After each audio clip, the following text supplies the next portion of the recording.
నమస్తే, welcome to our channel. నేను మీ ప్రియాంకరావు. అమరావతి మీద, ఏపీ మీద ఎవరైనా దుష్ప్రచారం చేస్తున్నారా అంటే, అయ్యో గత కొంతకాలంగా జరుగుతుంది అదే కదా, మళ్ళీ కొత్తగా మాట్లాడుకోవాల్సింది ఏముంది అని చెప్పేసి అనుకోవచ్చు. సరే, ఎవరైనా పగ పన్నారా అంటే ఖచ్చితంగా అందరికీ ఒకే పేరు గుర్తుకొస్తుంది. ఇదంతా ఎందుకు మాట్లాడుకుంటున్నాం మనము అంటే, కొన్ని సర్వేల రూపంలో ఏపీకి, అమరావతికి నెగిటివ్గా తీసుకొచ్చే ప్రయత్నాలు చేస్తున్నారు. అట్ ద టైం ఏదైతే చంద్రబాబు నాయుడు గారి విజన్ ఉందో, అంటే 2040కి ఆ ఏపీ రాష్ట్రాన్ని ఎలా చూడాలి అనుకున్న విజన్ ఉందో, ఆ విజన్కి తూట్లు పొడిచే విధంగా, ఆ ఆశల్ని నిరాశ చేసే విధంగా కొంతమంది వ్యక్తులు పన్నాగాలు పన్నుతున్నారు అని చెప్పేసి వార్తలు వస్తున్నాయి. సరే, ఏంటి ఆ పన్నాగాలు, ఎవరా వ్యక్తులు తెలుసుకుందాం. మనతో పాటు సీనియర్ జర్నలిస్ట్ సిఎస్ రావు గారు ఉన్నారు, ఆయన అడుగుదాం. నమస్కారం సార్. నమస్తే. అంటే ఏపీ మీద, అమరావతి మీద, చంద్రబాబు నాయుడు గారి విజన్ మీద కొంతమంది ఇప్పటికీ పన్నాగాలు పన్నుతున్నారు. వాళ్ళ కళలు ఇంకా నెరవేరలేదు, ఆపుదాం అనేది చాలా క్లియర్గా అర్థమవుతుంది. దానికి అనేక సర్వేల్ని, లేదంటే పూజారుల్ని, వీళ్ళందరిని అడ్డు పెట్టుకుంటున్నారు అని చెప్పేసి కొన్ని వార్తలు వస్తున్నాయి. బట్ ఏంటా పన్నాగాలు, ఎవరో వ్యక్తులు? ఇప్పుడు అమరావతి రాజధాని ఉండకూడదు, అది డెవలప్ కాకూడదు అని మనస్ఫూర్తిగా కోరుకునేది ఎవరు? వైసీపీ, బీఆర్ఎస్ పార్టీ నాయకులు. బీఆర్ఎస్ పార్టీ నాయకులు అని మనం ఎందుకు చెప్తున్నాం అంటే, అసెంబ్లీ వేదికగా కానీ, అసెంబ్లీ బయట కానీ ఏం చెప్పారు? అమరావతి కూలిపోయింది, మనం బాగున్నాం అని చెప్పారు. చెప్పారా లేదా? మొత్తం కల్వకుంట్ల ఫ్యామిలీలో ఆల్మోస్ట్ ఒకళ్ళిద్దరు తప్ప అందరూ మాట్లాడారు. అమరావతి కూలిపోయింది, మనం బాగున్నాం, అక్కడ కూలిపోయింది కాబట్టి మన రియల్ ఎస్టేట్ బాగుంది. ఒకప్పుడు ఆంధ్రప్రదేశ్లో 1 ఎకరా అమ్మితే తెలంగాణలో 10 ఎకరాలు వచ్చేది. ఇప్పుడు తెలంగాణలో 1 ఎకరా అమ్మితే అక్కడ 100 ఎకరాలు వస్తుంది. ఇదంతా ఎలా సాధ్యమైంది అంటే, అమరావతి కుప్పగూలిపోయింది, అమరావతి ప్రాజెక్టు పోయింది, మనం బాగున్నాం అంటే దాని అర్థం ఏంటి? అమరావతి పోయిందని సంతోషపడుతుంది ఎవరు? సంతోషపడింది ఎవరు? క్లియర్ కట్ కదా. మరి వాళ్ళకు అనుసంధానంగా ఉంది ఎవరు? 2019లో జగన్మోహన్ రెడ్డి గారు ముఖ్యమంత్రి కావడానికి సర్వశక్తులు ఒడ్డింది ఎవరు? సామధాన భేద దండోపాయాలు ఉపయోగించింది ఎవరు? ఉత్తరాంధ్రకి ఇక్కడి నుంచి లీడర్లు పంపించింది ఎవరు? ఎందుకు పంపించినట్టు?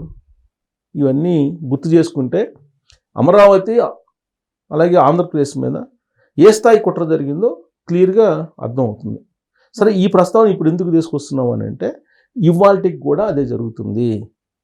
అక్కడ జగన్మోహన్ రెడ్డి గారు ఓడిపోయారు, 11 స్థానాలు పరిమితమయ్యారు. ఇక్కడ కేసీఆర్ గారు అధికారం కోల్పోయి ఫామ్ హౌస్లో ఉన్నారు. మరి వీళ్ళిద్దరూ ఏం చేస్తున్నట్టు అని అంటే, అమరావతి, ఆంధ్రప్రదేశ్ మీద కాన్సన్ట్రేషన్ చేశారు అనేది ఇప్పుడు అధికారంలో ఉండేటువంటి కూటమి భావిస్తుంది. ఎందుకు భావిస్తుంది అని అంటే, ఇప్పుడు 4వ ముఖ్యమంత్రి అయిన తర్వాత చంద్రబాబు నాయుడు గారు 2047 విజన్ ఒక దాన్ని తయారు చేశారు. ఈ 2047 విజన్ రీచ్ కావాలంటే దానికి స్టెప్ బై స్టెప్ పునాదులు వేసుకుంటూ వెళ్తున్నారు. ఇప్పుడు ముబ్బడిగా అక్కడ నిధులు వచ్చేస్తున్నాయి. ఈ విషయాన్ని బీఆర్ఎస్ పార్టీ నాయకులే చెప్తున్నారు. ఇప్పుడు రేవంత్ రెడ్డి గారు అసలు ఇక్కడ ఏం చేయట్లేదు, తెలంగాణలో ఆంధ్రప్రదేశ్లో పెట్టుబడులు తీసుకొస్తున్నారు, కేంద్ర ప్రభుత్వం కూడా ఆంధ్రప్రదేశ్కి మొత్తం నిధులు ఇస్తుందని చెప్పి ఈ మధ్యకాలంలో బీఆర్ఎస్ పార్టీ నాయకులు పదే చెప్తున్నారు. అంటే ఆంధ్రప్రదేశ్ అభివృద్ధిని చూసి ఓరవలేకపోతున్నారు అనేటువంటి అభిప్రాయం కలిగేలా వాళ్ళు స్టేట్మెంట్లు ఇస్తున్నారు. బహుశా రేవంత్ రెడ్డి మీద వ్యతిరేకత తీసుకురావడానికి ఆ విధంగా చేస్తున్నారని చెప్పి కూడా అనుకోవచ్చు. కానీ అక్కడ ఆంధ్రప్రదేశ్ ప్రజలు ఏమనుకుంటున్నారు? ఇక్కడ జరుగుతున్న అభివృద్ధిని చూసి వాళ్ళు ఓర్వలేక ఇలాంటి కామెంట్లు చేస్తున్నారు అనేది అనుకుంటూ, ఇప్పుడు అక్కడ కూటమి నాయకులు ఏం చెప్తున్నారు? ఇక్కడికి పెట్టుబడులు రావడాన్ని అడ్డుకుంటున్నారు. ఎవరు అడ్డుకుంటున్నారు? వైఎస్ఆర్ కాంగ్రెస్ పార్టీ మెయిల్స్ పెడుతున్నారు కంపెనీలకి రాకుండా. తాను అధికారంలోకి వస్తే ఏం చేస్తారని చెప్తున్నాడు, భయపిస్తున్నాడు రప్పరప్ప అని. ఇండస్ట్రియలిస్టులు రావడానికి ఇష్టపడలేదు. ఎక్కడికి వెళ్ళా కానీ ఇండస్ట్రీస్లో ఏమడుగుతున్నారంటే, మళ్ళీ జగన్మోహన్ రెడ్డి గారు రాడు అని చెప్పి మీరు చెప్పగలరా అని అడుగుతున్నారు అనే విషయాన్ని చెప్తున్నారుగా తెలుగుదేశం పార్టీ వాళ్ళే. ఆ విషయం మేము బాండ్ పేపర్ రాసిస్తామని చెప్పి లేదా హామీ ఇస్తే వాళ్ళు వెయిట్ అండ్ సీ అన్నట్టుగా చూస్తున్నారు అనేది కదా వినిపిస్తుంది. అంటే మళ్ళీ జగన్మోహన్ రెడ్డి గారు వస్తారు అని అంటే ఇండస్ట్రియలిస్టులు రారు అనేది కూటమి నాయకులు చెప్తున్నారు. ఇప్పుడు ఇండస్ట్రియలిస్టులు రాకూడదు, అక్కడ పెట్టుబడులు రాకూడదు, అమరావతి డెవలప్ కాకూడదు, ఆంధ్రప్రదేశ్ డెవలప్ కాకూడదు, అమరావతి రాజధాని అనేది అలానే ఉండాలి, ఆ ప్రాజెక్టు అంతతోటి ఎదగకూడదు అని చెప్పి అనుకుంటుంది ఎవరు? Clear cut. సో కాబట్టి ఇప్పుడు జరుగుతుంది ఏంది? మళ్ళీ జగన్మోహన్ రెడ్డి గారు వస్తారు అని ప్రచారం చేస్తున్నారు. ఎవరు చేస్తున్నారు? ఇక్కడ బీఆర్ఎస్ పార్టీ నాయకులు చేస్తున్నారు, అలాగే కొన్ని సర్వే సంస్థలు ద్వారా చేపిస్తున్నారు, అలాగే కొన్ని సోషల్ మీడియాల ద్వారా ప్రచారం చేపిస్తున్నారు, పెద్ద ఎత్తున ప్రచారం చేస్తున్నారు. మళ్ళీ జగన్మోహన్ రెడ్డి గారు అక్కడ వస్తున్నారు అని. అంటే దాని ఫలితం ఏంటి? ఆంధ్రప్రదేశ్కి పెట్టుబడులు వస్తాయా రాబోయే రోజుల్లో? ఇండస్ట్రీస్లో వస్తారా? వచ్చే అవకాశం లేదు. ఇదే కదా కుట్ర. ఇప్పుడు ఈ కుట్ర ఎక్కడి నుంచి బయలుదేరింది? జగన్మోహన్ రెడ్డి గారు వైఎస్ఆర్ కాంగ్రెస్ పార్టీ చేసిన కుట్ర, లేదంటే బీఆర్ఎస్ పార్టీయా? అంటే ఈ రెండు పార్టీలు కలిసి కుట్ర పడుతున్నాయి అనేది తెలుగుదేశం పార్టీ కూటమి నేతలు చెప్తున్నారు. అందుకే సర్వే సంస్థలు కొన్ని హైదరాబాద్లో, కొన్ని ఢిల్లీలో, కొన్ని దుబాయ్లో ఇట పెట్టుకొని రకరకాల పేర్లతోటి సర్వేలు ఇస్తూ ఉన్నారు. ఈ సర్వేలు చూపించి ఒక భయానక వాతావరణం సృష్టించడం ద్వారా ఆంధ్రప్రదేశ్ అభివృద్ధిని, చంద్రబాబు నాయుడు గారి విజన్ని అడ్డుకోవాలనే ప్రయత్నం జరుగుతుంది అనేది కూటమి నేతలు చెప్తున్నమాట. సరే, ఇది వైఎస్ఆర్ కాంగ్రెస్ పార్టీ బీఆర్ఎస్ మీద కూటమి నేతలు ఆరోపణలు చేసినా, లేదు వాళ్ళు కూటమి మీద ఆరోపణలు చేసినా, ఇది రాజకీయపరమైన ఆరోపణల కింద మనం తీసుకోవాలి జనరల్గా. అయితే దాంట్లో నిజాలు ఏంటి అనేది మాత్రం ఆలోచించాలి. దాంట్లో నిజమేంటి? ఇప్పుడు వాళ్ళు చెప్తున్న ఆరోపణలు, వీళ్ళు చెప్తున్న ఆరోపణలు వింటారు. సో వీళ్ళు చెప్తున్న ఈ నిజమా, వాళ్ళు చెప్తున్న నిజమా అనేది ఆలోచించాల్సినటువంటి తరుణం ఆంధ్రప్రదేశ్ ఓటర్ మీద ఉంది.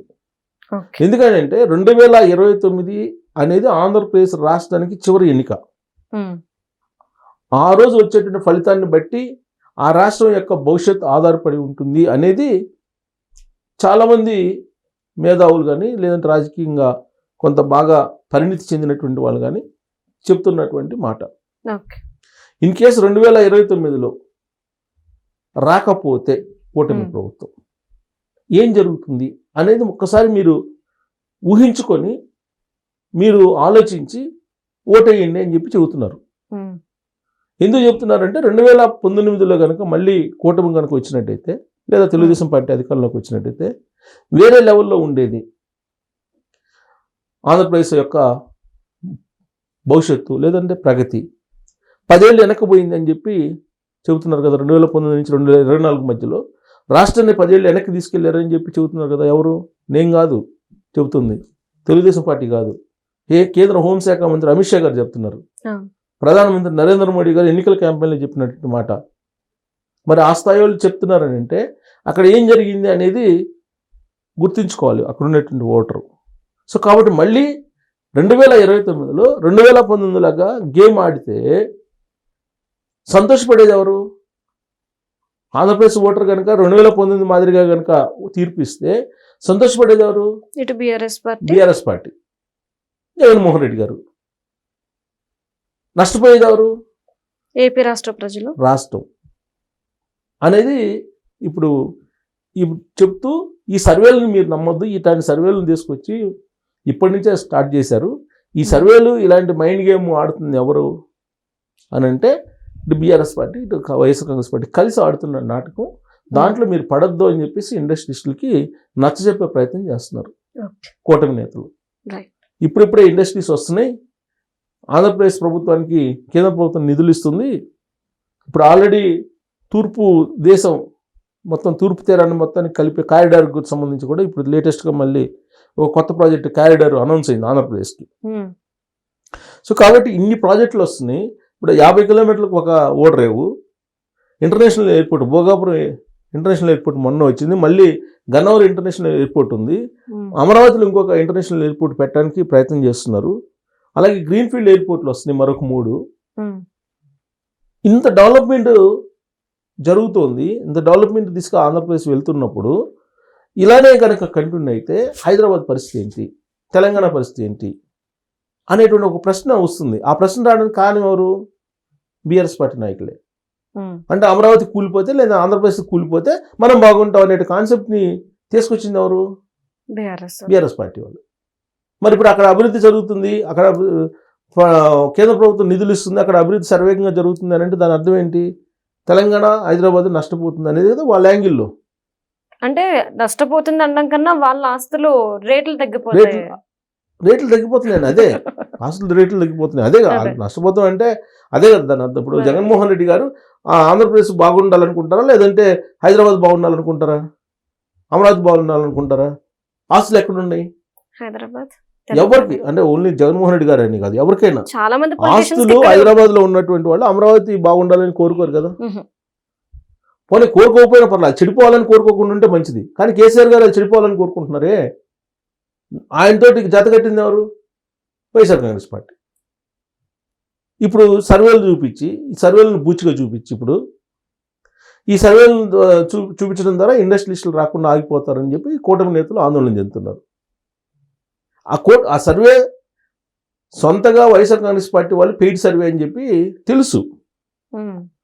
కానీ ఇది నేషనల్ స్థాయిలో తీసుకెళ్ళి ఈ సర్వేని చూపించి ఇండస్ట్రియలిస్టులను రాకుండా అడ్డుకునే ప్రయత్నం చేస్తున్నారు అనేది ఇప్పుడు కూటమి నేతలు చేస్తున్నటువంటి వాదన. సో ఇప్పుడు ఆల్రెడీ దాదాపు ఈ 2 సంవత్సరాల 6 నెలలు ఏమైంది సుమారుగా. సో ఇప్పుడు 24,000 కోట్ల రూపాయలు ఏమి తీసుకొచ్చామని చెప్తున్నారు కదా.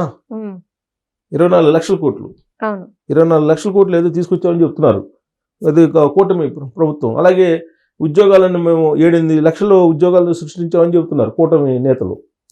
ఇప్పుడు రాబోయేది మళ్ళీ ఛాలెంజ్, రాబోయే 2.5 సంవత్సరం ఛాలెంజ్ కదా. ఇంకొండేది 2 సంవత్సరాలే. ఆ తర్వాత ఎలక్షన్ ఇయర్ వస్తుంది. మరి ఈ 2 సంవత్సరాల్లో మళ్ళీ పెట్టుబడులు తీసుకురావాలి, ఉపాధి అవకాశాలు కల్పించాలని అంటే జగన్మోహన్ రెడ్డి గారు వస్తున్నారని చెప్పి ఇలా సర్వేలు హోరు వినిపిస్తూ ఉంటే ఇండస్ట్రియలిస్టులు రావడానికి ఇబ్బంది పడతారు అనేది కూటమి నేతల యొక్క అభిప్రాయం.